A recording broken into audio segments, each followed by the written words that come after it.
আমরা যেটা এতদিন জানতাম যে সিনা চাক, নবীজির এই যে বুক ফেড়ে জমজমের পানি দিয়ে ধুয়ে পরিষ্কার করে আল্লাহ তার উপরে আবার বসিয়ে দিয়েছিল। আপনার একটু চিন্তা আসে না যে নবীজির অন্তরের ভেতরে কি পাপের কোনো কালিমা ছিল যে যেটা জমজমের পানি দিয়ে আল্লাহ ধুয়ে দিয়েছে? আর আপনি এই হাদিস পড়েন না সুবহানাল্লাহ পড়েন, চিন্তা করেন না কেন? বিশ্ব নবীকে আল্লাহ জানিয়েছেন মা তাকদ্দামা মিন যামবিহি ওয়া মা তাআখার, তার আগে এবং পরে কোনো গুনাহ নেই। তো ওনার যদি গুনাহ না থাকবে তোমার বুক চিরে কোন কারণে ওইটা বের করে ধুয়ে দিলে? সব মানব নবীর অসম্মান হচ্ছে আরো, যে নবী যে মনে হয় গুনাহ করেছিল ওই গুনাহ আল্লাহ ধুয়ে দিয়েছে, তার তো আগে পরে কোনো গুনাহই নেই। এই সিনা চাক বলতে যেটা আমরা বানিয়েছি এটা মুখরোচক, এটা হাদিস কোরআন না। রাসূলুল্লাহ সাল্লাল্লাহু আলাইহি ওয়াসাল্লামের আত্মাকে সিনা, বুক কেটে, যেটাকে আমরা বাংলায় বলি, উর্দুতে বলি সিনা চাক করা। রাসূল সাল্লাল্লাহু আলাইহি ওয়াসাল্লামের বুক কেটে তার আত্মা কলিজা বের করে জমজমের পানি দিয়ে পরিষ্কার পরিচ্ছন্ন করে পুনরায় সেটা রাসূল সাল্লাল্লাহু আলাইহি ওয়াসাল্লামের বুকের মধ্যে স্থাপন করে সেলাই করে দেওয়া হয়, যার দাগ রাসূল সাল্লাল্লাহু আলাইহি ওয়াসাল্লামের বুকে ছিল। এই যে আল্লাহর রাসূলের আত্মাকে, নফসকে জমজমের পানি দিয়ে পরিষ্কার করা হলো, এই পরিষ্কার পরিচ্ছন্নতা মহা গুরুত্বপূর্ণ। আমাকে এবং আপনাকে মনে রাখতে হবে, আমরা আজকে যারা এই পৃথিবীতে অবস্থান করছি, আমাদের এই দেহ, আমাদের এই হাত, এই পা, এই চুল, আমাদের এই অঙ্গ প্রত্যঙ্গ, সকল কিছু পৃথিবীতে তৈরি হয়েছে। মায়ের পেটে যখন আমাদের নিথর দেহ ছিল, গোশতের টুকরা, গোশতের পিণ্ড ছিল, তখন ওই মায়ের পেটে তৈরি হওয়া, দুনিয়াতে তৈরি হওয়া, মায়ের পেটে তৈরি হওয়া ওই নিথর দেহ গোশতপিণ্ডের মধ্যে ৪৪ দিন আল্লাহর পক্ষ থেকে নির্ধারিত ফেরেশতা নির্ধারিত দিনে মায়ের পেটে আসমান থেকে নিয়ে আসা রূহ ফুঁকে দিয়ে যায়। ফলত আমাদের শরীর দুনিয়াতে তৈরি হলেও আমাদের ভিতরে যে রূহ আছে, এটা কোথায় থেকে এসেছে? কথা বলতে হবে, কোথায় থেকে? আসমান থেকে। কোথায় থেকে? আসমান থেকে এসেছে। ওই যে রূহ আসার আগে আমার দেহ যেমন নিথর ছিল, রূহ আসার পরে বাচ্চা মায়ের পেটে লাথি মারা শুরু করে, নড়াচড়া শুরু করে। আবারও এক নির্ধারিত দিনে, এক নির্ধারিত সময়ে, আবারও এক নির্ধারিত ফেরেশতা আমাদের এই দুনিয়াতে তৈরি হওয়া 50, 60, 20, 30 বছরে বড় হওয়া এই দেহের ভিতর থেকে আসমানি ওই রূহকে বের করে নিয়ে চলে যাবে। সেই দিন আবার আমাদের এই দেহটা মায়ের পেটে যেমন অথর গোশতপিণ্ড ছিল, ওরকম গোশতের টুকরার মতো পৃথিবীতে পড়ে থাকবে। তো এই সংক্ষিপ্ত কথায় যেটা বুঝাতে চাচ্ছি সেটা হচ্ছে, আত্মা যেটা, রূহ যেটা, নফস যেটা, এটা পৃথিবীতে তৈরি হয়নি। পৃথিবীতে তৈরি হয়নি। কোথায় থেকে এসেছে? আসমান থেকে এসেছে। দ্বিতীয় পয়েন্ট, আল্লাহ সুবহানাহু তাআলা এই পৃথিবীকে যেইভাবে ডেভেলপ করেছেন, পৃথিবীর সিস্টেমকে যেইভাবে সাজিয়েছেন, মানুষ যেমন সফটওয়্যার তৈরি করে, গেম তৈরি করে, আল্লাহ সুবহানাহু তাআলা এই পৃথিবীর সিস্টেম যেভাবে সাজিয়েছেন, তাতে আল্লাহ সুবহানাহু তাআলা মানুষের এই অন্তরকে, মানুষের এই নফসকে পথভ্রষ্ট করার জন্য আগে থেকেই শয়তান প্রস্তুত করে রেখেছেন, ইবলিস এবং তার বিশাল বাহিনী। আর এই ইবলিস এবং বিশাল বাহিনীকে আল্লাহ ক্ষমতা দিয়েছেন যে তারা আমাদের এই নফসকে কন্ট্রোল করতে পারবে। আল্লাযী ইউওয়াসওয়িসু ফি সুদুরিন নাস, সবার মুখস্থ আছে সূরা নাসের মধ্যে। ওই শয়তান থেকে পরিত্রাণ চাই, যেই শয়তান মানুষের অন্তরে, মানুষের হৃদয়ে, মানুষের নফসে ওয়াসওয়াসা দিতে পারে। আমি আপনাকে যদি কোনো কথা বলতে চাই, কানে কানে বলতে হবে। আমার এই ক্ষমতা নাই যে ডাইরেক্ট আপনার অন্তরের মধ্যে একটা কথা দিয়ে দিব, এই পাওয়ার আমার নাই, আমার স্ত্রীর নাই, আমার ছেলের নাই, আমার মেয়ের নাই, আমার বাপের নাই, আমার মায়ের নাই। এই ক্ষমতা পৃথিবীর কারো নাই যে আমার অন্তরে আপনি একটা কথা দিবেন অথবা আমি আপনার অন্তরে দিব, পসিবল নয়। হয় আমাকে কলমে লিখে আপনাকে চিঠি লিখতে হবে, না হয় টেক্সট করতে হবে, না হয় মুখে বলতে হবে, যেটা কান দিয়ে ব্রেন দিয়ে ভিতরে প্রবেশ করবে। আর আল্লাহ শয়তানকে এই ক্ষমতা, এই পাওয়ার দিয়েছে যে শয়তান আমাদের নাফসকে কন্ট্রোল করতে পারে। তাহলে পৃথিবীর শুরুতেই, মানব সৃষ্টির শুরুতেই যেই নাফস নিয়ে আমরা পৃথিবীতে জীবন যাপন করছি, এই নাফসের উপর কন্ট্রোল করার ক্ষমতা আল্লাহ কাকে দিয়েছে? শয়তানকে দিয়েছে। এর অসংখ্য অগণিত দলিল আছে। কেন আমাদের আত্মাকে পরিশুদ্ধ করতে হবে তার প্রয়োজনীয়তা বলতে গিয়ে আগের ভূমিকা স্বরূপ বলে নিচ্ছি। তো অসংখ্য অগণিত দলিল আছে যে শয়তান আমাদের নাফসকে কন্ট্রোল করতে পারে। দলিল, রাসূলুল্লাহ সাল্লাল্লাহু আলাইহি ওয়াসাল্লাম বলেছেন, মা মিন মাউলুদিন ইল্লা ইয়ামাসসুহু শাইতান, এমন কোন আদম সন্তান পৃথিবীতে জন্ম নেয়নি যে আদম সন্তানের জন্মের পরে শয়তান তার গায়ে হাত লাগায়নি। হাত্তা ইয়াস্তাহিল্লা সারিখা, শয়তান যখন আদম সন্তানের জন্মের পরে তার গায়ে হাত লাগায় তখন ওই ছোট বাচ্চা চিৎকার করে কেঁদে ওঠে। এবং শয়তানের এই হাত লাগানো কৃত্রিম নয়, প্রকৃত, সত্যি, রিয়ালি। শয়তান আদম সন্তান জন্মের পরে তার গায়ে হাত লাগায়, তখন ওই আদম সন্তান চিৎকার করে কেঁদে ওঠে শয়তানের স্পর্শে। রাসূলুল্লাহ সাল্লাল্লাহু আলাইহি ওয়াসাল্লাম বলছেন, ইল্লা মারিয়াম ওয়া ইবনুহু ঈসা, তবে মারিয়াম এবং তার সন্তান ঈসা আলাইহিস সালাতু ওয়াস সালামের জন্মের পরে শয়তান তাদের গায়ে স্পর্শ করেনি। মারিয়াম এবং ঈসা ব্যতীত পৃথিবীর প্রত্যেক মানুষ, সৎ, পরহেজগার, আল্লাহওয়ালা, নবী রাসূল, সকলের জন্মের পরে শয়তান তাদের গায়ে স্পর্শ করেছে। এটা হচ্ছে মানুষের সাথে শয়তানের চিরন্তন সম্পর্কের প্রমাণ আল্লাহ রাসূলের পক্ষ থেকে। 2, রাসূলুল্লাহ সাল্লাল্লাহু আলাইহি ওয়াসাল্লাম বলছেন, এমন কোন আদম সন্তান নেই ইল্লা ওয়ালাহু কারিনান, যেই প্রত্যেক আদম সন্তানের 2 জন করে বন্ধু আছে। কারিনুম মিনাল মালাইকা ওয়া কারিনুম মিনাশ শাইতান, একটা বন্ধু হচ্ছে ফেরেশতা বন্ধু, আর একটা বন্ধু হচ্ছে শয়তান বন্ধু। যত খারাপ কাজের কথা অন্তরে জাগ্রত হয়, প্রত্যেকটা খারাপ কাজ শয়তান আমাদের অন্তরে দেয়।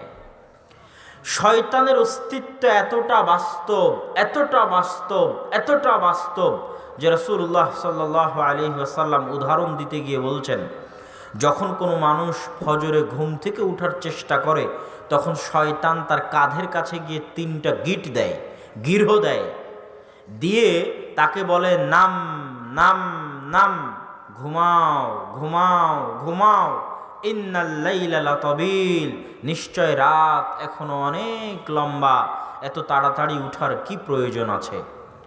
মানে বাস্তব উদাহরণ দিচ্ছে রাসূল সাল্লাল্লাহু আলাইহি ওয়াসাল্লাম যে আমি ঘুম থেকে ফজরের সময় উঠার সময় আমার মনের মধ্যে যে কথা জাগতেছে, এই শীতের রাতে কেন উঠব, এত সুন্দর লেপের কম্বলের গরম ছেড়ে দিয়ে ওই ঠান্ডা পানি দিয়ে কেমনে ওযু করব, অতএব আরেকটু আরাম করি, আরেকটু ঘুমাই।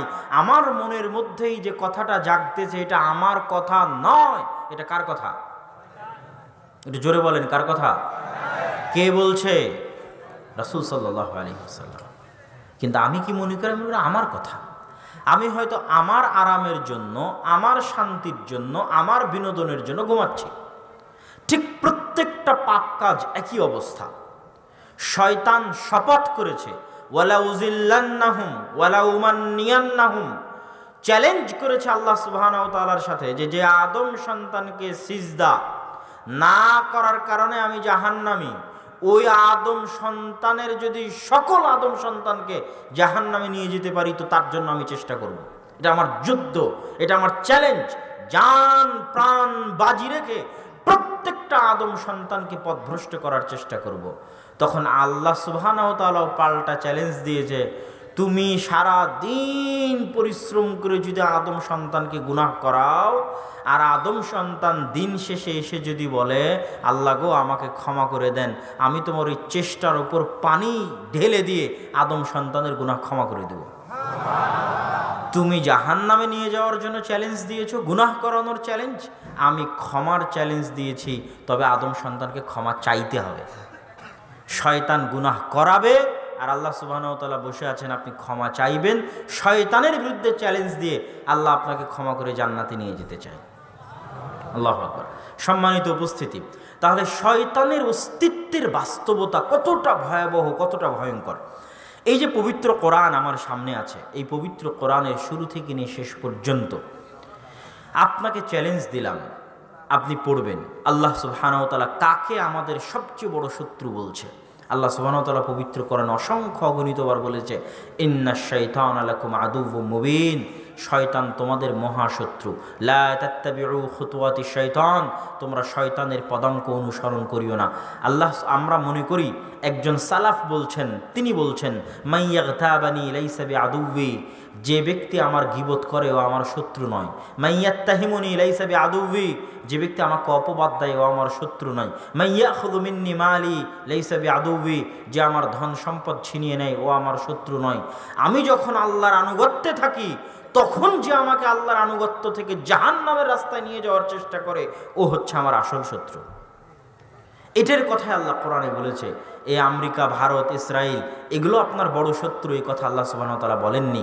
কে আপনার সবচেয়ে বড় শত্রু? কেন শয়তান বড় শত্রু জানেন? আপনি ধরেন বিশাল, আজকে আপনার এখানে বিশাল লিল্লাহে তাকবীর দিয়ে একটা জাজবাওয়ালা একটা বক্তব্য দিয়ে দিলাম ইসরায়েলের বিরুদ্ধে। বক্তব্য ঠিক, কথা যৌক্তিক, আপনার রক্ত গরম হলো, আমার রক্ত গরম হলো, সুন্দর বক্তব্য দিলাম। কিন্তু ইসরায়েলের সাথে কবে যুদ্ধ হবে, আদৌ যুদ্ধ হওয়ার সম্ভাবনা আছে কিনা, এর কি গ্যারেন্টি আছে? কিন্তু 24 ঘন্টা কার সাথে যুদ্ধ হচ্ছে? প্রতি সেকেন্ডে কে আমাকে পথভ্রষ্ট করার চেষ্টা করছে?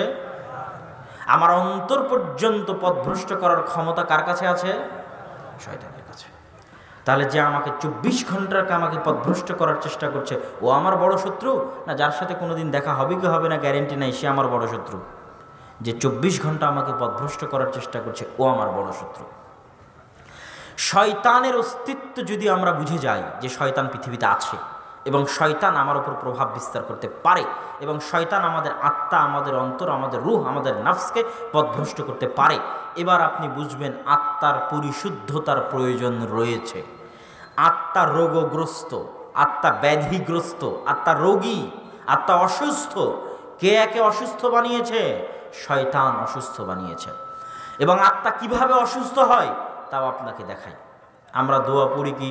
রব্বানা যালামনা আনফুসানা ওয়া ইল্লাম তাগফির লানা ওয়া তারহামনা লানাকুনান্না মিনাল খাসিরিন।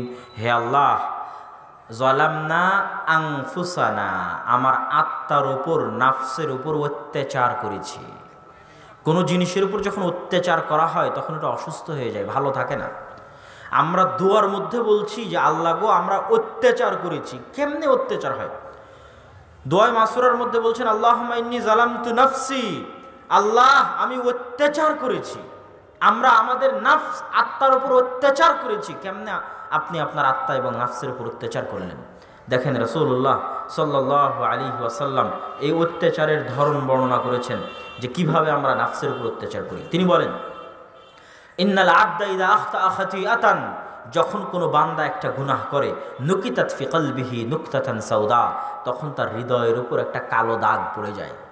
জালামনা, অত্যাচার হচ্ছে অন্ধকার, জুলম অন্ধকার, জুলমা অন্ধকার, কালো অন্ধকার, অত্যাচার অন্ধকার। যখন মানুষ কোনো গুনাহ করে তখন তার হৃদয়ের উপর একটা কালো দাগ পড়ে যায়। ফাস্তাগফারা ওয়া তাবা, যদি তওবা করে, ইস্তেগফার করে, অন্তর আগের অবস্থায় ফিরে যায়। আর যদি তওবা ইস্তেগফার না করে তাহলে কালো দাগ বাড়তে বাড়তে বাড়তে বাড়তে পবিত্র কোরআনে আল্লাহ সুবহানাহু ওয়া তাআলা বলেছেন, কাল্লা বাল রানা আলা কুলুবিহিম খাতামাল্লাহু আলা কুলুবিহিম, কালো কুচকুচে হয়ে আল্লাহ সুবহানাহু ওয়া তাআলার পক্ষ থেকে মোহর মারা হয়ে যায়।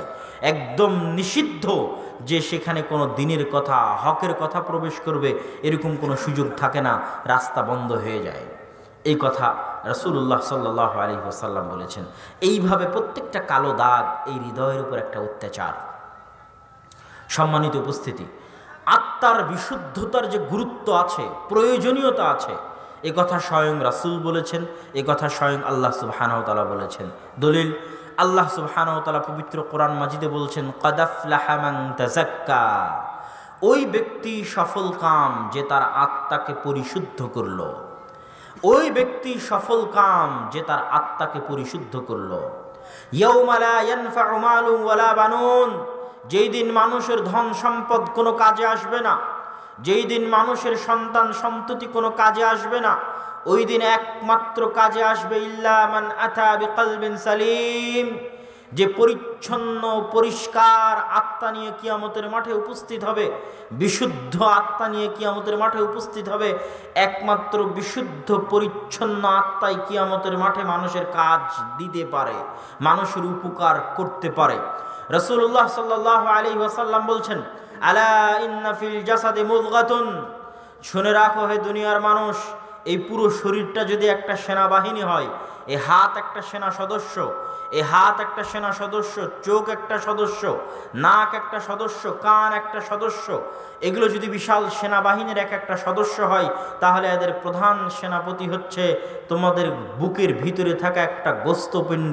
ফাইন সালুহাত সালুহা সাইরুল জাসাদ, যদি এই গোস্তপিণ্ডটা সৎ হয়ে যায়, পরিষ্কার পরিচ্ছন্ন হয়ে যায়, তাহলে বাকি যে সদস্য আছে এরাও ঠিক হয়ে যাবে। আর এটা যদি কলুষিত হয়, নোংরা হয়, অপরিষ্কার অপরিচ্ছন্ন ময়লা হয়ে যায়, তাহলে বাকি অঙ্গ প্রত্যঙ্গ কোনোদিন ঠিক থাকতে পারবে না। কেননা বাকি অঙ্গ প্রত্যঙ্গ এই হৃদয়ের কথাই চলে, এর আদেশে চলে, এর অনুসরণে চলে। অতএব তোমাদের জন্য জরুরি কর্তব্য হচ্ছে এটাকে পরিচ্ছন্ন করা, এটাকে পরিশুদ্ধ করা, এটাকে প্রশিক্ষিত করা।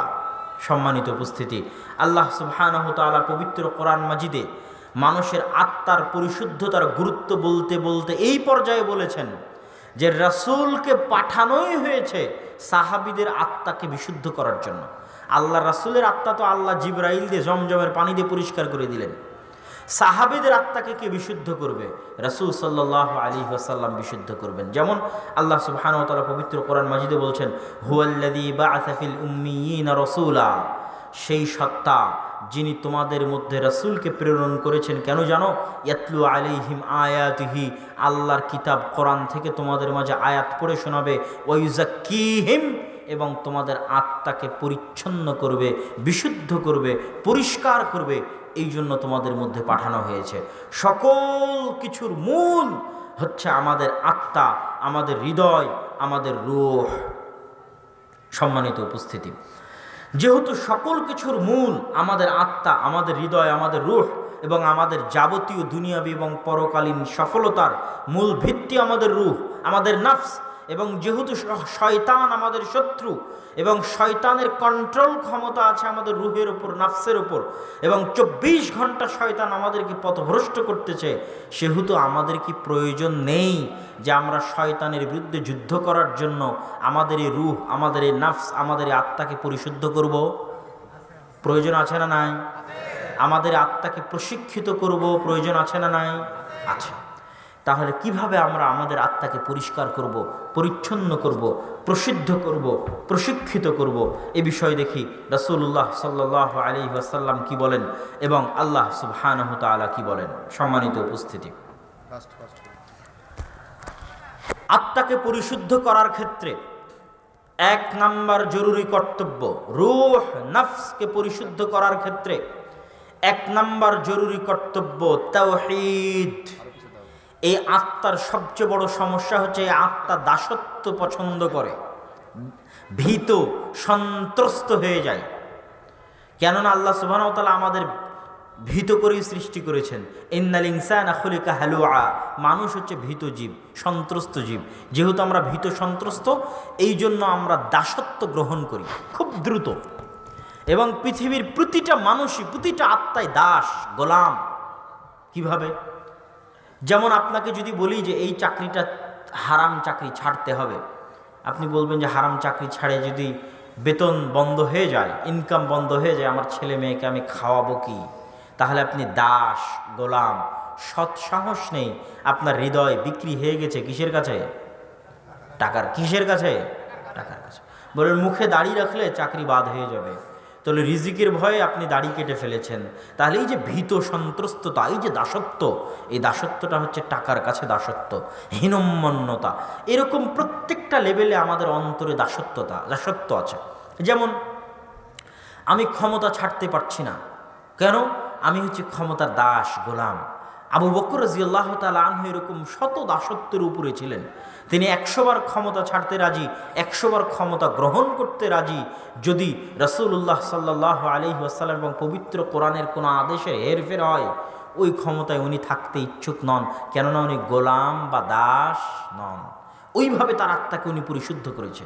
আমরা কেউ মোবাইলের গোলাম, কেউ ফেসবুক, ইউটিউব, টুইটারের গোলাম, কেউ বিড়ি সিগারেটের গোলাম, কেউ মদের গোলাম, কেউ জুয়ার গোলাম, কেউ খেলা দেখার গোলাম, কেউ ভিডিও গেমের গোলাম। যেইটা ছাড়া মনে হয় যে আমি বাঁচতে পারি না, অথচ এটা ক্ষতিকর, তারপরেও আমি করছি, তো নিশ্চিত জেনে রাখবেন আমি ওইটার গোলাম। তাহলে আমাদের এই অন্তরের মধ্যে দাসত্ব আছে। সবচেয়ে বড় দোষ, সবচেয়ে বড় ত্রুটি যেটা শয়তান আমাদের অন্তরে বিস্তার করে রেখেছে, সেটা হচ্ছে শয়তান কোনো না কোনোভাবে চায় যে আমরা তার গোলাম হই, আমরা তার দাস হই, তার দাসত্ব গ্রহণ করি। ইবাদুশ শয়তান, সব শয়তানের দাসত্ব গ্রহণ করুক, করে শয়তান চায়।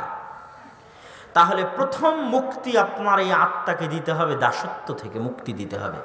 এই রূহকে পৃথিবীর সকল দাসত্ব থেকে আজাদ করতে হবে, অনেক উপরে উঠাতে হবে। যত উপরে উঠলে টাকাকে আর টাকা মনে হয় না, যত উপরে উঠলে ক্ষমতাকে আর ক্ষমতা মনে হয় না, যত উপরে উঠলে পৃথিবীর কোনো বাধাকে আর বাধা মনে হয় না, যত উপরে উঠলে পৃথিবীর কোনো শক্তিকে আর শক্তি মনে হয় না, যত উপরে উঠলে পৃথিবীর কোনো কিছুকেই আল্লাহ সুবহানাহু ওয়া তাআলার জাত এবং সিফাতের সামনে তুচ্ছ থেকে তুচ্ছ তুল্য মনে হয়, এবং নিজেকে পৃথিবীর তখন মানুষ সকল কিছুর উপরে নিয়ে যেতে পারে, পৃথিবীর সকল ক্ষমতার উপরে, সকল সৃষ্টিজীবের উপরে, সকল বস্তুর উপরে, সকল কিছুর উপরে উঠে যায়। কেননা তখন ও তার আত্মাকে দাসত্ব থেকে আজাদি দেয়, দাসত্ব থেকে মুক্তি দেয়। সেটা হচ্ছে তাওহীদ, কালিমাতু লা ইলাহা ইল্লাল্লাহ। তবে অনুধাবন করে বুঝে, সবাই তো কালেমা পড়েছে, তারপর গোলাম। কেন? কালেমার অর্থ তারা জানে না, আল্লাহকে তারা চিনে না, আল্লাহ কে এই সম্পর্কে তাদের জ্ঞান নেই। এই জন্য আমার ওই বক্তব্য শুনতে হবে, আল্লাহ কে, আল্লাহ কাকে বলে, আল্লাহর পরিচয়, তাওহীদ কি, বিস্তারিত আলোচনা করা আছে বক্তব্যের মধ্যে। সেটা শুনলে আপনি আপনার আত্মাকে শয়তানের দাসত্ব এবং পৃথিবীর আর যত শয়তানের অস্ত্রপাতি আছে, এই যে মদ, জুয়া, নারী, টাকা পয়সা, ধন দৌলত, ক্ষমতা, রুজি রুটির ভয়, এগুলো সকল দাসত্ব থেকে আপনি উপরে উঠবেন। রুজির ভয় দেখানো শয়তানের কাজ। আল্লাহ কোরআনে বলেছে যে শয়তান তোমাদেরকে কিসের ভয় দেখাবে? রুজির ভয় দেখাবে। কেন? আমরা দুর্বল। তাহলে প্রথম আমার আত্মাকে মুক্তি দিতে হবে শয়তানের দাসত্ব থেকে, টাকা পয়সার দাসত্ব থেকে, নারীর দাসত্ব থেকে, ক্ষমতার দাসত্ব থেকে, মোবাইলের দাসত্ব থেকে, ভিডিও গেমের দাসত্ব থেকে, ফেসবুক ইউটিউবের দাসত্ব থেকে, জুয়ার দাসত্ব থেকে, যাতে আমি নিজের ইচ্ছা মতো, নিজের সিদ্ধান্ত মতো কিছু করতে পারি। আমার নিজের সিদ্ধান্ত আমার কন্ট্রোলে থাকে না, তাহলেই তো আমি দাস। 1 ঘন্টা পার হওয়ার পর মাথায় বাড়ি দিচ্ছি, কখন এটা ভিডিও গেম খেলা শুরু করেছিলাম, সারাদিন পার হয়ে গেল, তাহলে তো আমি কন্ট্রোলের বাইরে চলে গেছি, মানে আমি দাস হয়ে গেছি, গোলাম হয়ে গেছি। সম্মানিত উপস্থিতি, এবার দ্বিতীয় পয়েন্ট, যেটা আমাদের আত্মাকে পরিশুদ্ধ করবে, প্রশিক্ষিত করবে, শয়তানের বিরুদ্ধে লড়াই করতে সহযোগিতা করবে, সেটা হচ্ছে সালাত। এটা শুনলে মানুষের কাছে আশ্চর্য লাগে। সিরাজগঞ্জে বক্তব্য শেষ করে বের হলাম, একজন ভাই আমাকে বলছে যে আব্দুল্লাহ ভাই, আপনার সাথে আমার পার্সোনাল একটু কথা আছে, একটু আড়ালে বলতে হবে। বলেন। আমি একটু আড়ালেই গেলাম, তো উনি আমাকে বললেন যে তিনি অনেক গুনাহে লিপ্ত, তার মধ্যে অবৈধ সম্পর্ক, জেনার সম্পর্কে তিনি লিপ্ত। এটার থেকে তিনি বাঁচতে চান, কেমনে বাঁচবেন জানা নেই। আমি বললাম যে এইটার থেকে বাঁচার জন্য আলাদা কোনো টিপসের প্রয়োজন নাই, শুধু এইরকম বড় গুনাহ নয়, আমরা যারা জীবনে যত গুনাহের সাথে লিপ্ত আছি, প্রত্যেক গুনাহের থেকে বাঁচার জন্য আলাদা কোনো টিপস, আলাদা কোনো কৌশল পরে। আমি বললাম আপনি কি 5 ওয়াক্ত সালাত জামাতে আদায় করেন? তো বললেন না, 5 ওয়াক্ত সালাত জামাতে আদায় করা হয় না। 5 ওয়াক্ত সালাত জামাতে আদায় করা, এই আত্মাকে একটা কাজ দেওয়া। যখনই আপনি বসে থাকবেন, আপনার কোনো কাজ নাই, তখন এই আত্মার উপর সবচেয়ে বেশি কন্ট্রোল ক্ষমতা থাকবে কার? শয়তানের। তাহলে যখন কোনো কাজ নাই, অলস বসে আছে, তখন তো ওকে শয়তান গ্রেফতার করবেই। কিন্তু এই জন্য রাসূলুল্লাহ সাল্লাল্লাহু আলাইহি ওয়াসাল্লাম বলেছেন যে কেউ যদি টানা 40 দিন 5 ওয়াক্ত সালাত জামাতে তাকবীরে তাহরিমার সাথে আদায় করে, তাহলে ওর আত্মা মুনাফিকি থেকে মুক্ত, জাহান্নামের আগুন থেকে মুক্ত। আল্লাহ, কেন? এটা একটা প্রশিক্ষণ, অনেক বড় প্রশিক্ষণ।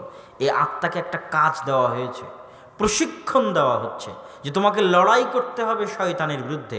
এবং প্রত্যেকটা ওয়াক্ত সালাতে যখন কেউ জামাতে যায় তখনও শয়তানের বিরুদ্ধে যুদ্ধ করেই জামাতে যায়। এবং এই এক একটা যুদ্ধ তৃতীয় বিশ্বযুদ্ধের চাইতে ভয়ঙ্কর।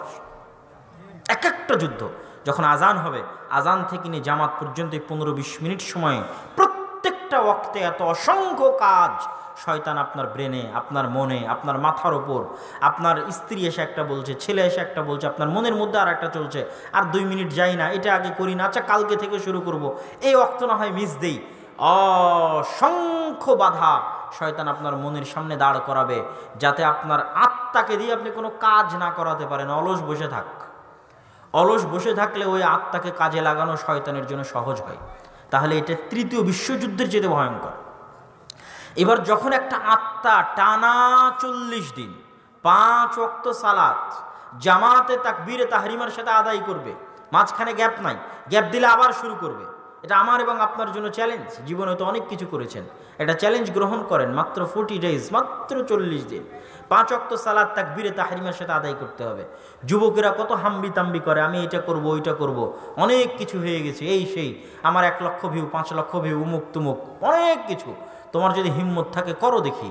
40 দিন সালাত, মাত্র 40 দিন 5 ওয়াক্ত সালাত জামাতে আদায় করতে হবে তাকবীরে তাহরিমার সাথে। যদি কেউ করে তাহলে টানা 40 দিন 5 ওয়াক্ত সালাত সমান 200 ওয়াক্ত সালাত।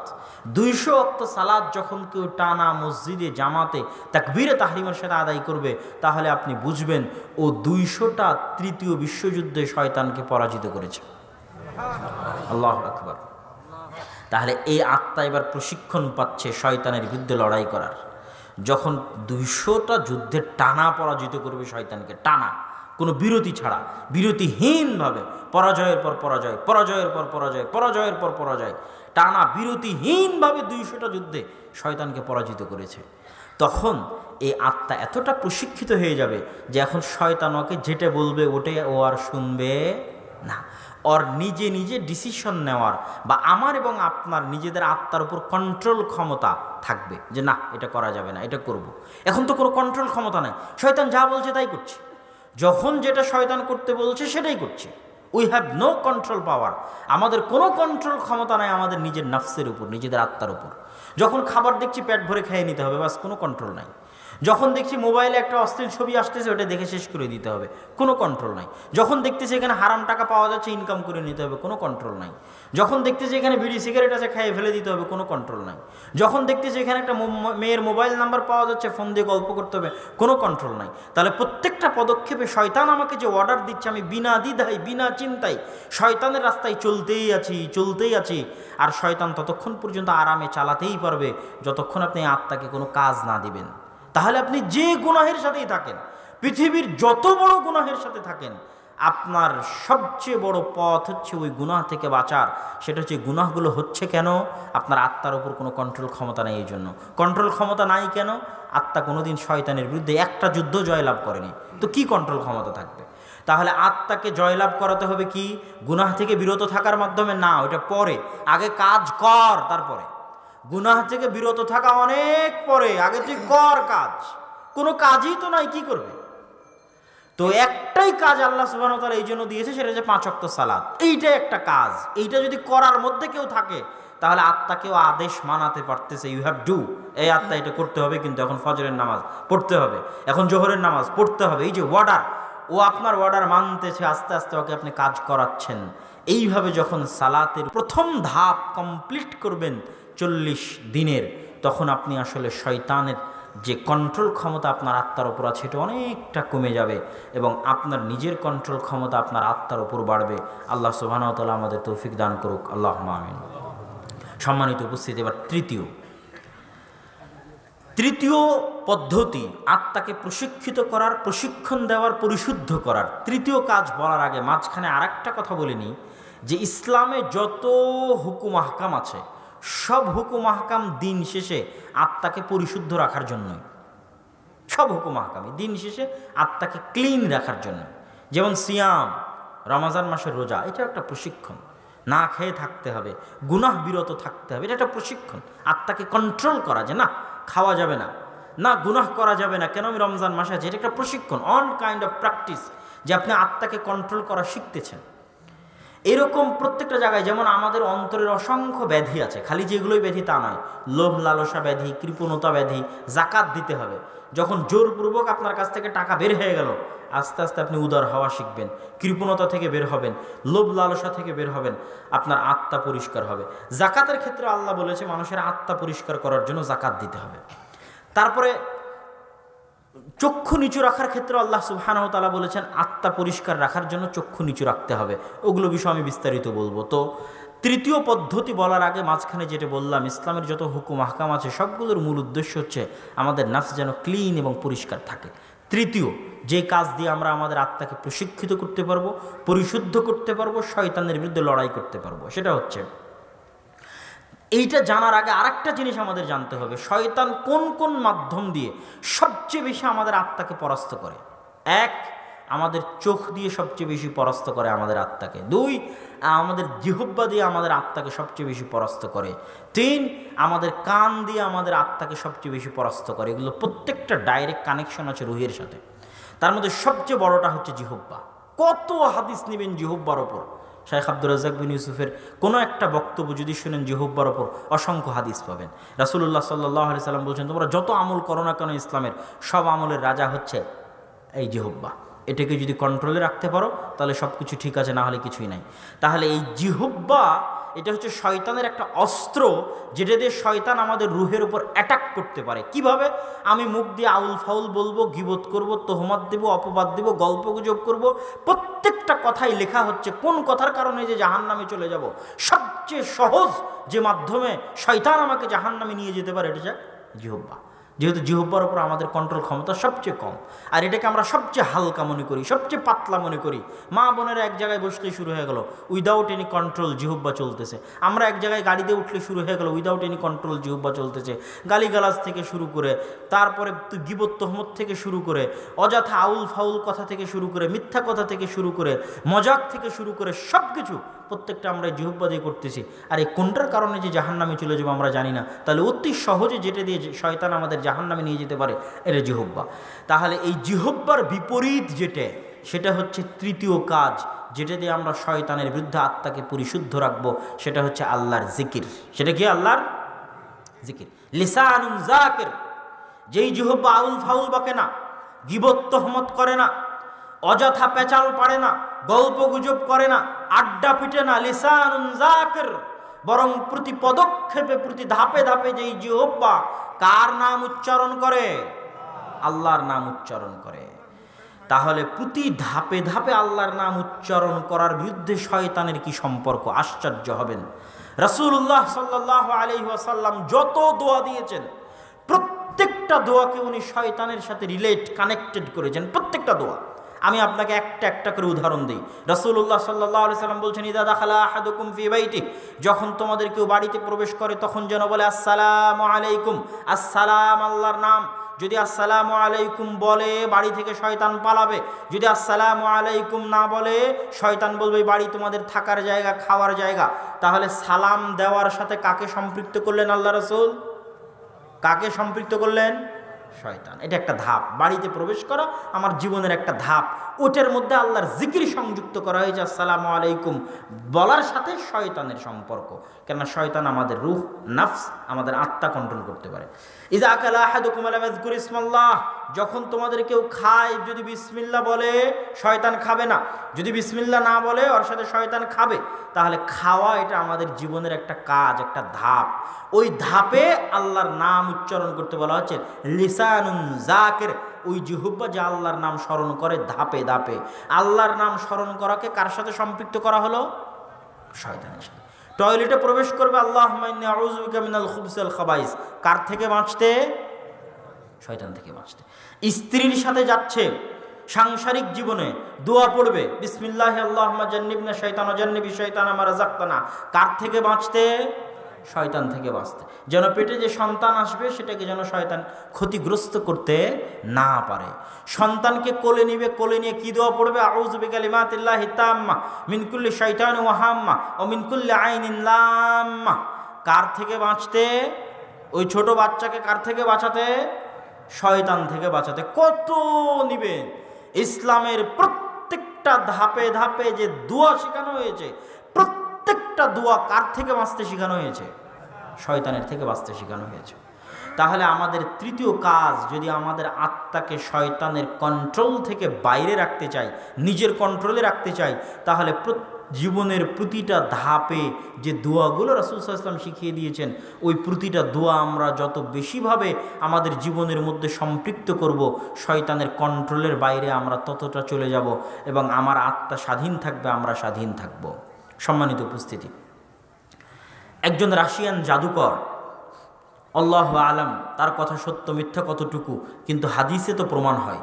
একজন রাশিয়ান জাদুকরের একটা ভিডিওতে সে বলছে যে যখন আমরা কোনো জাদু করি, তখন যেই সমস্ত মুসলমানেরা 5 ওয়াক্ত সালাত আদায় করে এবং এই যে প্রতি ধাপে ধাপে জিকির করতে অভ্যস্ত, আল্লাহর নাম উচ্চারণ করতে অভ্যস্ত, এদের শরীরের চারি সাইডে এমন একটা অদৃশ্য অবয়ব, এমন একটা অদৃশ্য দুর্গ, এমন একটা অদৃশ্য পাহারা, যে কোনো জাদু, কোনো বদনজর, কোনো শয়তানের আক্রমণ, কোনো কিছুই ওটা ভেদ করে ভিতরে প্রবেশ করতে পারে না। একই কথা রাসূলুল্লাহ সাল্লাল্লাহু আলাইহি সাল্লাম বলেছেন। কিন্তু জাদুও শয়তানের, বদনজরও শয়তানের, কুদৃষ্টিও শয়তানের, অন্তরের উপর ওয়াসওয়াসাও শয়তানের। কি বলছেন রাসূল সাল্লাল্লাহু আলাইহি সাল্লাম? কেউ যদি ঘুমায় আর আয়াতুল কুরসি পড়ে, আল্লাহর পক্ষ থেকে একটা ফেরেশতা সকাল পর্যন্ত গার্ড দিবে যেন শয়তান আর কোনো ক্ষতি করতে না পারে। তাহলে এই যে প্রতি ধাপে ধাপে দোয়া, বিসমিল্লাহি লা ইয়াদুররু মা ইসমিহি শাইউন ফিল আরদি ওয়ালা ফিস সামা ওয়া হুয়াস সামিউল আলিম, কেউ যদি সকালে বলে সন্ধ্যা পর্যন্ত শয়তান আর কোনো ক্ষতি করতে পারবে না, সন্ধ্যায় বললে সকাল পর্যন্ত শয়তান আর কোনো ক্ষতি করতে পারবে না। আইনে রাসূল দোয়া অধ্যায় বই যদি যাওয়ার সময় নিয়ে যান স্টেজ থেকে, তো আইনে রাসূল দোয়া অধ্যায় বইয়ের প্রত্যেকটা দোয়ার সাথে দেখবেন শয়তান সম্পৃক্ত, প্রত্যেকটা দোয়ার সাথে। সূরা নাস, ফালাক, ইখলাস এগুলোর মধ্যে প্রত্যেকটা জায়গায় শয়তান থেকে পরিত্রাণ চাওয়া হয়েছে। তাহলে শয়তান আমাদের ভয়ঙ্কর শত্রু। শয়তান থেকে বাঁচতে 1 নাম্বার তাওহীদ, 2 নাম্বার সালাত, 3 নাম্বার কি বলেন তো? জিকির। 3 নাম্বার কি? কেননা শয়তানের সবচেয়ে বড় অস্ত্র জিহ্বা। এই জিহ্বাকে এখন শয়তানের বিরুদ্ধে প্রয়োগ করতে হবে। আউল ফাউল বকা বন্ধ, গল্পগুজব বন্ধ, গীবত তোহমত বন্ধ, তাহলে শয়তান বিপদে। জিহ্বা এখন কি কাজে লাগবে? বাড়িতে প্রবেশ করলে আসসালামু আলাইকুম, খেতে বসলে বিসমিল্লাহ, বাড়ি থেকে বের হলে বিসমিল্লাহি তাওয়াক্কালতু আলাল্লাহ লা হাওলা ওয়ালা কুওয়াতা ইল্লা বিল্লাহ, গাড়িতে উঠলে সুবহানাল্লাযী সাখখারা লানা হাদা ওয়া মা কুন্না লাহু মুকরিনিন ওয়া ইন্না ইলা রাব্বিনা লামুনকালিবুন।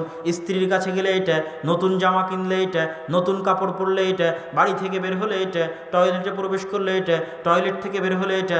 প্রত্যেক ধাপে ধাপে আমি শয়তানের বিরুদ্ধে যুদ্ধ করতেছি। কি দিয়ে? লিসানুন যাকির। শয়তানের বিরুদ্ধে একটা অদৃশ্য দুর্গ তৈরি করতেছি, অদৃশ্য বুদ্ধ তৈরি করতেছি, অদৃশ্য বর্ম গায়ে ধারণ করতেছি, যে অদৃশ্য বর্ম দুর্গকে ভেদ করে পৃথিবীর কোনো শক্তি, পৃথিবীর কোনো শয়তানি শক্তি, কোনো কুদৃষ্টি, কোনো বদনজর, কোনো জাদুটোনা, কোনো কিছু, শয়তানের কোনো ওয়াসওয়াসা যদি কেউ প্রতিনিয়ত পড়তে থাকে, লিসানুন যাকির, ভেদ করে তার অন্তরে প্রভাব সৃষ্টি করা শয়তানের পক্ষে, কুদৃষ্টির পক্ষে, বদনজরের পক্ষে, জাদুটোনার পক্ষে অসম্ভব, ইম্পসিবল। সম্মানিত উপস্থিতি, তাহলে মোটামুটি আমরা যেই বিষয়গুলোর আলোচনা করলাম আমাদের আত্মাকে পরিশুদ্ধ করার জন্য, এবার বক্তব্যের শেষের দিকে এর চাইতেও গুরুত্বপূর্ণ কথা আছে। সেটা হচ্ছে আমাদের আত্মার আর এক ধরনের যে রোগগুলো আছে, যেই রোগগুলোর কথা জাকাতের আলোচনার মধ্যে সংক্ষিপ্ত করে বললাম, ওই রোগগুলো থেকে পরিষ্কার রাখাও আত্মাকে পরিষ্কার রাখা। সেটা কি? আপনার যদি রাগ হয় প্রচুর, তাহলে রাগ আত্মার রোগ, আপনি অসুস্থ। যে প্রচণ্ড রাগী, ও যখন রাগান্ত অবস্থায় আছে ও অসুস্থ। আপনার যদি অন্তরে হিংসা থাকে, তাহলে এই হিংসা আপনার অন্তরের অসুস্থতা। আপনি হিংসুটে মানে আপনি একজন মানসিক রোগী। আপনার অন্তরে যদি ঈর্ষা বিদ্বেষ থাকে, তাহলে আপনি একজন মানসিক রোগী, আপনার অন্তর অসুস্থ হয়ে গেছে। আপনার অন্তরে যদি অহংকার থাকে, আপনি একজন মেন্টাল পেশেন্ট, মানসিক রোগী। আপনার অন্তরে অহংকার আছে, এটা একটা অসুস্থতা। আপনি মানুষের গীবত করছেন, আপনার অন্তরে অসুস্থতা আছে, আপনি মেন্টাল পেশেন্ট। আপনি মানুষকে অপবাদ দিচ্ছেন, আপনার ভিতরে অসুস্থতা আছে, আপনার অন্তর অসুস্থ। আপনি লোভী, টাকার লোভ, খাবারের লোভ সামলাতে পারেন না, ধৈর্য নাই লোভের সামনে, আপনি অসুস্থ, মেন্টাল পেশেন্ট, আপনার নাফস রোগী। তাহলে এই যে নাফসের যে অসুস্থতাগুলো আছে, ফি কুলুবিহিম মারাজ, ইবনুল কাইয়িম রাহিমাহুল্লাহ বলছেন নাফস অসুস্থ হয়। এগুলো হচ্ছে নাফসের অসুস্থতা। উনি এক এক এক এক করে গনিয়েছেন, যার কিছু উদাহরণ আমি আপনাদের সামনে পেশ করলাম। এটা হচ্ছে নাফস অসুস্থ রোগী। তাহলে এই অসুস্থ নাফস, এই মানসিক রোগীর কি চিকিৎসা? হিংসুটে মানসিক রোগী, রাগী মানসিক রোগী, অহংকারী মানসিক রোগী, লোভী মানসিক রোগী, ধৈর্য নাই অধৈর্য মানসিক রোগী, এই সমস্ত মানসিক রোগীর চিকিৎসা কি?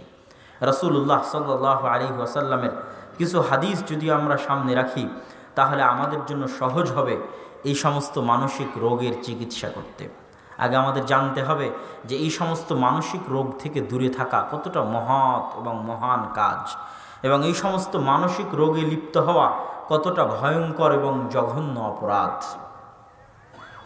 সম্মানিত উপস্থিতি, রাসূলুল্লাহ সাল্লাল্লাহু আলাইহি ওয়াসাল্লাম একদিন এইরকম একটা মাজলিসে বসে আছেন।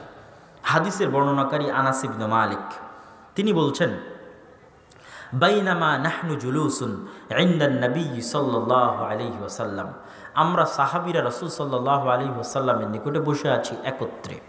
হঠাৎ রাসূলুল্লাহ সাল্লাল্লাহু আলাইহি ওয়াসাল্লাম বললেন, ইত্তালিউ আলাইকুম রাজুলুম মিন আহলিল জান্নাহ, কিছুক্ষণের মধ্যে তোমাদের নিকটে, তোমাদের মধ্যে একজন জান্নাতি ব্যক্তি আসবে। তো আমরা দেখলাম যে রজুলুম মিনাল আনসার, একজন আনসারি সাহাবী উজু করে তার দাড়ি নাড়াতে নাড়াতে, পানি ঝাড়তে ঝাড়তে মসজিদে প্রবেশ করলেন। দ্বিতীয় দিন আমরা রাসূলুল্লাহ সাল্লাল্লাহু আলাইহি ওয়াসাল্লামের সাথে বসে আছি, তিনি বললেন, ইয়াত্তালিউ আলাইকুম রাজুলুম মিন আহলিল জান্নাহ, তোমাদের নিকটে এখন একজন জান্নাতি ব্যক্তি আসবেন। আমরা আশ্চর্য হয়ে দেখলাম গতকাল যে ব্যক্তি এসেছিলেন ওই ব্যক্তি আজ দ্বিতীয় দিন, তিনি একজন আনসারি সাহাবী, তার নাম হাদিসের মধ্যে উল্লেখ নাই। তৃতীয় দিন রাসূলুল্লাহ সাল্লাল্লাহু আলাইহি ওয়াসাল্লাম বললেন, ইয়াত্তালিউ আলাইকুম রাজুলুম মিন আহলিল জান্নাহ, এখন তোমাদের মধ্যে একজন জান্নাতি ব্যক্তি আসবে। আমরা দেখলাম ওই ব্যক্তি যে প্রথম দিন এসেছিল, ওই ব্যক্তি যে দ্বিতীয় দিন এসেছিল, ওই আনসারি সাহাবী আজকে প্রবেশ করলেন। তো আব্দুল্লাহ ইবনে আমর ইবনে আল-আস বলছেন, আমার অন্তরে কৌতূহল তৈরি হলো যে এই ব্যক্তির আমল সম্পর্কে অনুসন্ধান করার।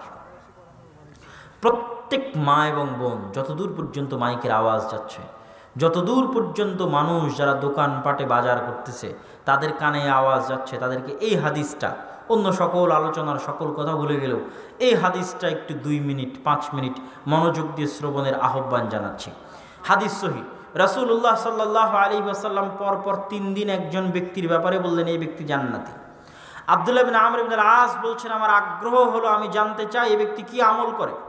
আমি তার কাছে গিয়ে বাহানা করলাম, বাহানা করে তার কাছে 3 দিন থাকতে চাইলাম, 3 দিন 3 রাত তিনি আমাকে থাকার অনুমতি দিলেন। ফাবাতা ইনদাহু 3 লায়ালিন ওয়া 3 আইয়ামিন, আব্দুল্লাহ ইবনে আমর ইবনে আল-আস রাদিয়াল্লাহু তাআলা আনহু তার নিকটে 3 রাত 3 দিন অবস্থান করলেন। আব্দুল্লাহ ইবনে আমর ইবনে আল-আস রাদিয়াল্লাহু তাআলা আনহু নিজের মুখের কথা আপনাকে বলছি। উনি বলছেন, ফাকানা লা ইয়ারা মিনহু কাসীরা আমালিন, এই 3 দিন 3 রাতে আমি বড় কোনো আমল দেখতে পেলাম না, যে অতিরিক্ত কোনো আমল তিনি করছেন, এরকম অতিরিক্ত কোনো আমল আমি তার আমল নামায় দেখলাম না। আরও নির্দিষ্ট করে আব্দুল্লাহ ইবনে আমর ইবনে আল-আস রাদিয়াল্লাহু তাআলা আনহু উল্লেখ করছেন, লাম ইয়ারাহু মুতাহাজ্জিদান ফিল লাইল, রাতের বেলায় তাহাজ্জুদের সালাত আদায় করতেও দেখলাম না।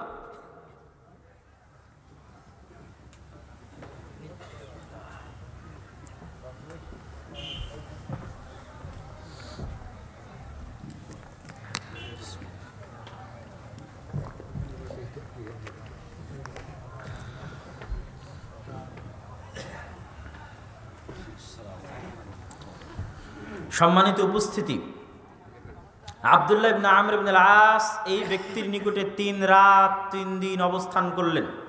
যেই ব্যক্তি সম্পর্কে রাসূলুল্লাহ সাল্লাল্লাহু আলাইহি ওয়াসাল্লাম পরপর 3 দিন ঘোষণা দিয়েছেন দুনিয়াতে জীবিত থাকা অবস্থায় যেই ব্যক্তি জান্নাতি, 3 দিন 3 রাত তার বাড়িতে অবস্থান করার পর আব্দুল্লাহ ইবনে আমর ইবনে আল-আস বলছেন, আমি তাকে বেশি কোনো আমল করতে দেখিনি, নির্দিষ্ট করে বলছেন তাহাজ্জুদের সালাত আদায় করতেও দেখিনি। আমি তো আশ্চর্য হয়ে গেলাম, যে ব্যক্তিকে আল্লাহ রাসূল জান্নাতের ঘোষণা দিচ্ছেন, জান্নাতের সার্টিফিকেট দিচ্ছেন, ও তাহাজ্জুদের সালাতও আদায় করে না। এবং দিনের বেলা বেশি কোনো আমল, অত্যধিক কোনো আমল আমার নজরে আসলো না, আমার চোখে পড়লো না, না দিনের বেলা না রাতের বেলা। আমি 3 দিনের দিন যখন ফিরে চলে যাচ্ছি, তখন তাকে জিজ্ঞেস করলাম, ঘটনা এই রাসূলুল্লাহ সাল্লাল্লাহু আলাইহি ওয়াসাল্লাম এই বলেছেন, এই অবস্থা, এই জন্য এসেছিলাম, আপনি কি বলতে পারবেন আপনি কি আমল করেন? তখন ওই ব্যক্তি বললেন যে তার কোনো এমন আমল তার জানা নেই।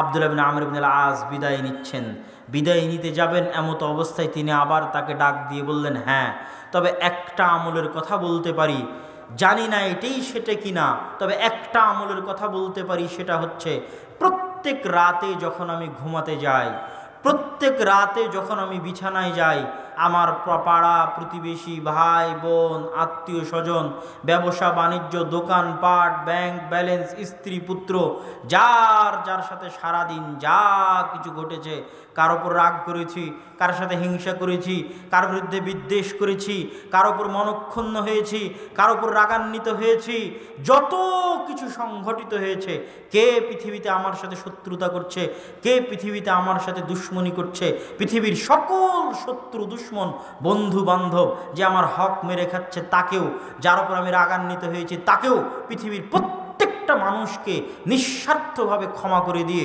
পরিষ্কার পরিচ্ছন্ন হৃদয় নিয়ে আমি ঘুমাতে যাই। আব্দুল্লাহ বিন আমর ইবনে আল-আস বলছেন, এটাই সেটা যে পরিষ্কার পরিচ্ছন্ন হৃদয়ের কারণে দুনিয়াতে থাকতেই রাসূল সাল্লাল্লাহু আলাইহি ওয়াসাল্লাম আপনার জান্নাতের ঘোষণা দিয়েছে। এটার কথাই আল্লাহ সুবহানাহু ওয়া তাআলা পবিত্র কোরআন মাজিদে বলেছেন, লা ইয়ানফাউ মালু ওয়ালা বানুন ইল্লা মান আতা বিকলবিন সালিম। ধন সম্পদ কাজে দিবে না, সন্তান সন্ততি কাজে দিবে না, কলবে সালিম, পরিচ্ছন্ন হৃদয়, পরিষ্কার আত্মা। প্রত্যেক মা বোন, প্রত্যেক ভাই বোন যারা মানসিক রোগী, হিংসুটে, বিদ্বেষী, রাগান্বিত, পরশ্রী কাতর, লোভী, প্রত্যেকের উচিত রাতে ঘুমাতে যাওয়ার সময় পৃথিবীর সকল মানুষকে নিঃস্বার্থভাবে নিশ্চিন্ত হৃদয়ে ক্ষমা করে দেওয়া। জেনে রাখেন, পরিষ্কার পরিচ্ছন্ন হৃদয় ছাড়া মানুষ জান্নাতে যাবে না। যদি জান্নাতের হকদার হয়েও যায়, আল্লাহ তাকে জোর করে পরিষ্কার পরিচ্ছন্ন করবে। রাসূলুল্লাহ সাল্লাল্লাহু আলাইহি ওয়াসাল্লাম বলছেন, ইখলাসুল মুমিনুনা ইয়াউমাল কিয়ামাহ, কিয়ামতের দিন মুমিনদেরকে যখন পুলসিরাত থেকে নাজাত দিয়ে দেওয়া হবে, নিজ নিজ আমলের জোরে পুলসিরাত পার হয়ে যাবে। সবাই জানেন, পুলসিরাত পার হয়ে যাওয়ার পর মুমিনদেরকে বাধা দেওয়া হবে। ইউহবাসুন, কোথায় বাধা দেওয়া হবে? ইনদাল কান্তারা, আর একটা ব্রিজ, আর একটা নদী তাদেরকে অতিক্রম করতে হবে, ওখানে তাদেরকে বাধা দেওয়া হবে। কেন? ইউকাসসু বাইনাহুম মাযালিম আল্লাতী কানাত ফিদ দুনিয়া। ওই কান্তারার মধ্যে এই সমস্ত জান্নাতি মুমিনদের হৃদয়ে যে বিদ্বেষ ছিল, হালকা পাতলা, কারো বিরুদ্ধে যদি হিংসা থেকে থাকে, কারো বিরুদ্ধে যদি রাগ থেকে থাকে, ক্ষোভ থেকে থাকে, এই সামান্য হিংসা নিয়ে তাকে জান্নাতে যেতে দেওয়া হবে না, এই সামান্য বিদ্বেষ নিয়ে তাকে জান্নাতে যেতে দেওয়া হবে না। জান্নাত রোগী, মানসিক রোগীদের জন্য নয়, জান্নাত পরিষ্কার পরিচ্ছন্ন হৃদয়ের অধিকারীদের জন্য। এই জন্য আল্লাহ ওখানে একটা নদী বানিয়েছেন, ওই নদীতে গোসল করে প্রত্যেক মুমিনের হৃদয়কে বাধ্যতামূলক পরিষ্কার পরিচ্ছন্ন করা হবে।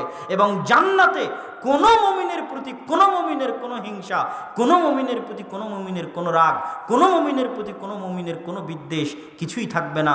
সকল হিংসা বিদ্বেষ মুক্ত অবস্থায়, পরিষ্কার পরিচ্ছন্ন অবস্থায় জান্নাতে প্রবেশ করতে হবে। তাহলে তার ফজিলত কত বেশি যে দুনিয়াতে থাকতে পরিচ্ছন্ন হৃদয় নিয়ে বিদায় নেবে। আল্লাহু আকবার। জান্নাতে পরিচ্ছন্ন হৃদয়ের অধিকারী মানুষ ছাড়া প্রবেশ করতে পারবে না। সম্মানিত উপস্থিতি, আমি আমার বক্তব্যের শেষের দিকে চলে এসেছি। আবারও আপনাদের সামনে বক্তব্যের সারমর্ম পেশ করি। তাজকিয়াতুন নফস, আত্মা পৃথিবীতে তৈরি হয়নি, আসমান থেকে এসেছে। আত্মার উপর কন্ট্রোল ক্ষমতা আছে শয়তানের, দলিল দিয়েছে অসংখ্য। শয়তান 24 ঘন্টা পথভ্রষ্ট করছে আত্মাকে, অতএব আত্মাকে রক্ষা করতে হবে। কেমনে রক্ষা করব? প্রথমে তাওহীদ দিয়ে আত্মাকে মুক্তি দিতে হবে দাসত্ব থেকে। দ্বিতীয়ত সালাত দিয়ে আত্মাকে প্রশিক্ষিত করতে হবে। টানা 40 দিন 5 ওয়াক্ত সালাত জামাত, এটা সবচেয়ে বড় কোর্স আত্মাকে প্রশিক্ষিত করার শয়তানের বিরুদ্ধে যুদ্ধের। তৃতীয়ত জিকির। শয়তানের 3টা রাস্তা বলেছিলাম, চক্ষু, কান এবং জিহুব্বা। জিহুব্বা সবচেয়ে বড় রাস্তা, এই জন্য শয়তানের বিরুদ্ধে সবচেয়ে বড় যুদ্ধটা হবে জিহুব্বা দিয়ে। শয়তান চাইবে আমি আউল ফাউল বকি, গিবত তোহমত করি, অপছন্দনীয় কথা বলি, রাজনীতির কথা বলি, এই সেই করি, এগুলো বন্ধ করে দিয়ে শয়তান অকেজো অচল। এবার জিহুব্বা দিয়ে শুধু আল্লাহর জিকির হবে, লিসানুন জাকের। তাহলে শয়তানের আপনাকে জাহান্নামে নিয়ে যাওয়ার অনেক বড় রাস্তা বন্ধ হয়ে গেছে। এইরকম আমাদের চক্ষুকে পরিষ্কার করা, কানকে পরিষ্কার করা, এগুলো প্রত্যেকটা রাস্তা ডাইরেক্টলি কানেক্টেড উইথ নাফস, সরাসরি আমাদের নাফসের সাথে কানেক্টেড। শয়তানের এই ষড়যন্ত্র, শয়তানের এই ঘাট, মাকাইদ আর শয়তান, শয়তানের এই ষড়যন্ত্রগুলো থেকে বেঁচে আমরা যদি আমাদের আত্মাকে পরিশুদ্ধ, পরিষ্কার, পরিচ্ছন্ন করতে পারি, আল্লাহ সুবহানাহু ওয়া তাআলা আমাদেরকে অবশ্যই জান্নাত দিবেন। এবং আল্লাহ সুবহানাহু ওয়া তাআলার কাছে আমরা সেই কামনাই করি, আল্লাহ সুবহানাহু ওয়া তাআলা আমাদের সকলের আত্মাকে তাজকিয়া, মুজাক্কা, নাকি, তাকি, পরিষ্কার পরিচ্ছন্ন করার এবং আমাদের প্রত্যেকের আত্মাকে জাকি, তাকি এবং নাকি হওয়ার তৌফিক দান করুক, আল্লাহুম্মা আমিন। সম্মানিত উপস্থিতি, আল জামিয়া সালাফিয়া, রূপগঞ্জ, নারায়ণগঞ্জ